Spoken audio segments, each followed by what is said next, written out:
ஏகாதேசியில் விரதம் இருந்து துவாதேசியில் விரதத்தை முடிக்கணும். அப்போ அகத்திக்கீரையும் நெல்லிக்காயும் சமைத்தா அவ்வளவு புண்ணியம். வேதங்களின் உயர்ந்தது எது?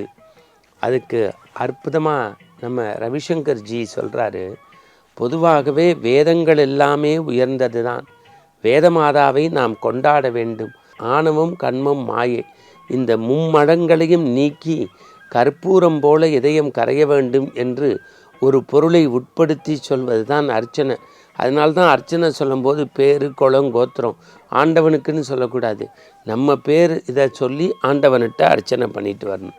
பொதுவாக ராமாயணம், பாரதம், பெரிய புராணம் இவையெல்லாவற்றையும் விட ஞான மலர்கள் என்று ஞானிகளுடைய வரலாறு, திருக்கோவிலுடைய பெருமை, மகா பெரியவர் சிறப்பு என்று பார்த்து வரக்கூடிய நாம் அடுத்த தலைமுறை பிள்ளைகளுக்காக சின்ன சின்ன விஷயங்களாக ஒரு வரியில் ஆன்மீகத்தை புதிய தலைமுறைக்கு எடுத்து செல்லும் விதமாக இந்த புலர்காலை பொழுதிலே அவ்வப்போது நாம் வழங்கி வருகின்றோம். அந்த வகையில் கேள்விகளால் வேள்வி செய்யக்கூடிய கேள்வி பதிலாக இன்றைய ஆனந்த ஆரம்பம் மின்னி மிளர்கிறது. ஒரு குழந்தை கேட்குறாங்க வாரியார் சாமிகிட்ட, விரதங்கள்லேயே சிறந்த விரதம் எதுன்னு. சாமி ஒத்த வரியில் சொல்கிறார், விரதங்கள்லேயே மக உன்னதமானது ஏகாதேசி விரதம். ஏகாதேசியில் விரதம் இருந்து துவாதேசியில் விரதத்தை முடிக்கணும். அப்போ அகத்திக்கீரையும் நெல்லிக்காயும் சமைத்தா அவ்வளவு புண்ணியம். வேதங்களின் உயர்ந்தது எது? அதுக்கு அற்புதமாக நம்ம ரவிசங்கர்ஜி சொல்கிறாரு, பொதுவாகவே வேதங்கள் எல்லாமே உயர்ந்தது தான். வேதமாதாவை நாம் கொண்டாட வேண்டும். அவற்றிற்கெல்லாம் தாயாக வித்தாக இருப்பது காயத்ரி மாதா. ஓம் பூர்புவட்ச தச்ச தர்வரண்யம் பர்கோ தேவஸ்தே தீமிகி தியோயோன பிரஜோதயாது என்கின்ற வேதமாதாவின் வித்தாக இருக்கக்கூடிய காயத்ரியை கொண்டாடுவோம். அடுத்து ஒருத்தர் நம்முடைய அற்புதமாக அடுத்த தலைமுறையிட்ட குடமுழுக்கு எத்தனை வகை, ஏன் செய்கிறோம்னு கேட்டாங்க. குடமுழுக்கு 3 வகை. ஒன்று புதிதாக கோவில் கட்டுறது, இல்லை ஏற்கனவே இருக்க சாமி மேலே விஷ ஜந்து தீண்டிட்டா 4 நட்சத்திரம் பார்க்காம மந்திரம் சொல்லி தண்ணி ஊற்றுறது. இன்னொரு குடமுழுக்கு 12 ஆண்டுகளுக்கு ஒரு முறை கோயிலை புதுப்பித்து குடமுழுக்கு செய்வது. தினசரி பூஜை நடக்கும்ல, அதுக்கு பேர் நித்திய பூஜைன்னு பேர். 6 கால தூப தீப ஆராதனை. அதில் குறை இருந்தால் பிரம்மோற்சவம், அதில் குறை இருந்தால் பெருஞ்சாந்தி பெருவிழா என்கின்ற குடமுழுக்கு. ஒருத்தர் கேட்டிருக்காரு, தானத்தில் சிறந்தது எந்த தானம்? நான் ரமணர் வழி நின்று தான் சொல்லணும். உயர்ந்த தானம் அன்னதானம் தான் என்றால், கார்த்திகைக்கு பின் மழையில்லை, கர்ணனுக்கு பின் கொடையில்லைன்னு கர்ணன் விண்ணுலகத்தில் பசி பசின்னா எல்லாரும் வியந்தாங்க. அப்போ கர்ணனே கேட்டான், பொன்னையும் பொருளையும் மண்ணையும் வாரி வழங்கி எனக்கு ஏன் பசின்னா. அப்போ ஒரு முனிவர் சொன்னார், நீ அன்னதானம் செய்ய மறந்துட்ட. மறக்காமல் மனிதர் வாழ்க்கையில் இந்த பூமி உலகில் நாம் செய்ய வேண்டியது அன்னதானம். அடுத்து திருக்கோயிலில் ஏன் அர்ச்சனை செய்கிறோம் அப்படின்னு கேட்டதுக்கு வாரியார் சுவாமி கோயில் ஏன்கிற ஒரு புத்தகத்தில் சொல்கிறார். பொதுவாக நம்முடைய மனம் இருக்குது பாருங்கள், அது அடங்கவே அடங்காது. அலை அடங்கினால் கடல் தெரியும், மனம் அடங்கினால் கடவுள் தெரிவான். ஆண்டவனை அடைவதற்கு ஆணவம் கண்மம் மாயை இந்த மும்மடங்களையும் நீக்கி கற்பூரம் போல இதயம் கரைய வேண்டும் என்று ஒரு பொருளை உட்படுத்தி சொல்வது தான் அர்ச்சனை. அதனால்தான் அர்ச்சனை சொல்லும்போது பேர் குலம் கோத்திரம் ஆண்டவனுக்குன்னு சொல்லக்கூடாது. நம்ம பேர் இதை சொல்லி ஆண்டவன்கிட்ட அர்ச்சனை பண்ணிட்டு வரணும். அடுத்து ஒரு மிகச்சிறந்த கேள்வி கேட்குறாங்க, மகாபாரதம் சொல்லக்கூடிய செய்தி என்ன?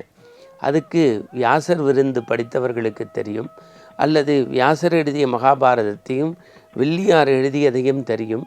ஒன்றும் இல்லைக்க, மண்ணினுடைய தரமறுத்த விஷயத்தை ஈருக்கும் இடம் கூட இனி நான் உனக்கு தரேன்னு கௌரவர்கள் பாண்டவர்கள் எழுதி விரட்டி அடித்ததனால் மண்ணினால் ஏற்படக்கூடிய விஷயங்களை ஒருவருக்கு உரிய ஒரு பொருளை தரமறுதற்காக உருவாக்கப்பட்டது தான் பாரதம். அடுத்து ஒருத்தவங்க கேட்குறாங்க, ராமாயணத்தில் ஜடாயுக்கு ஈம காரியத்தை ஏன் ராமர் செய்தார்? ராமர் வனவாசம் போனார். அது இப்போ சீதாமாவை ராவணன் தூக்கிட்டு போகும்போது சீதாமா அபயக்குரல் எழுப்பிய போது விலங்கினமாக தான் இருந்தாலும் வல்லமை பொருத்திய ராவணனோடு தன்னால் முடிந்தவரை போர் செய்து அவனுடைய வீணை கொடியை ஒடித்து கீழே போட்டு அவனை நிர்மூலமாக்குவதற்கு முயற்சித்த ஜடாயுனுடைய உயிர் தியாகத்தினுடைய மேன்மையை அங்கீகரிக்கும் விதமாக ராமபிரானே, பரம்பொருளாகிய ராமன் மேலேந்து கீழே வந்தாரே, அவரே தசரதனுக்கு செய்ய முடியல, ஜடாயுக்கு செய்ததாக வரலாறு உண்டு. முருகனுக்கு எந்த நாள் வழிபட்டால் நல்லதுன்னு கேட்குறாங்க. பொதுவாக இறைவனுடைய வாழ்க்கையில் எல்லா நாளுமே சிறந்த நாள் தான். பாம்பன் சுவாமிகள் வழி நின்று சொல்ல வேண்டுமென்றால், ஏன்னா 6666 தந்த பாம்பன் சுவாமிகள் செவ்வாய்க்கிழமை முருகனுக்கு ரொம்ப உகந்த நாளாக பதிவிடுறார்கள். அருணகிரிநாதர், நம்முடைய கச்சியப்ப சிவாச்சாரியார், முருகப்பெருமானுக்கு செவ்வாய்க்கிழமை ரொம்ப உகந்த நாள். அவதாரம்னா என்ன, பவதாரம்னா என்ன, ஒரே வரியில் பதில் இருக்குது. மேலேந்து கீழே வந்தால் அவதாரம், கீழேந்து மேலே போனால் பவதாரம். இன்னொன்று, பொதுவாக இப்போ தேர்வு காலங்களில் சரஸ்வதி கோவிலுக்கு போகணுன்னு சொல்கிறாங்க நிறையா பேர். தமிழகத்தில் சரஸ்வதி கோயில் எங்கேயாவது இருக்கான்னு சொல்ல முடியுமாங்கிறாங்க. கும்பகோணத்துக்கு பக்கத்தில் கூத்தனூர் சரஸ்வதி கோவில் கல்வி கடாட்சத்தை கொட்டி தர்றது. அதற்கு போகலாம். நம்ம கோவிலை நம்ம போய் சுற்றி வரும்போது மறக்காமல் சுற்ற வேண்டிய இடம்னு கேட்குறாங்க. அதற்கு அற்புதமாக சொல்லியிருக்காங்க நம்முடைய முன்னோர்கள். கோயிலினுடைய தலவிருட்சம் இருக்குது பாருங்கள், அதை அவசியம் சுற்றணும்.